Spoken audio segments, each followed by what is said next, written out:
এই স্মার্টফোনটা আমি অ্যামাজন থেকে অর্ডার করেছিলাম মাত্র 13,000 টাকায়। অ্যামাজন এই স্মার্টফোনটার ডেলিভারি আমার দরজায় দিয়ে যাওয়ার পরেই আমি এই স্মার্টফোনটার বক্স ওপেন করি এটাতে গেম খেলতে শুরু করে দিয়েছিলাম। কারণ এতে রয়েছে 4 ন্যানোমিটারের মিডিয়াটেক ডায়মেনসিটি 7300 এর পাওয়ারফুল চিপসেট, যে চিপসেটটাতে আপনি কল অফ ডিউটি এবং বিজিএম এর মতো গেম খুব স্মুথলি প্লে করতে পারবেন। এর এই ব্যাক সাইডের যে প্যাটার্নটা এটা দেখে আমার সত্যি দারুণ লাগলো।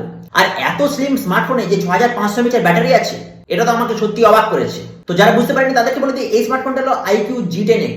এটা ভিভো T4X এর রিব্র্যান্ডেড। আর এর যে ফ্রন্টের ডিসপ্লেটা এটা একটা 6.72 ইঞ্চের 120 হার্জের ফুল এইচডি প্লাস ডিসপ্লে আছে। এই ডিসপ্লেটা IPS LCD ডিসপ্লে হওয়া সত্ত্বেও ডিসপ্লের কালার খুব সুন্দর। আর এতে আবার ডুয়েল স্টিরিও স্পিকারও আছে। আর এর ব্যাক সাইডে 50 মেগাপিক্সেল ক্যামেরা দিয়ে বেশ ভালো সুন্দর ফটো আসে, যে ফটোর কোয়ালিটি আমার এই প্রাইস রেঞ্জে ঠিকঠাক লেগেছে।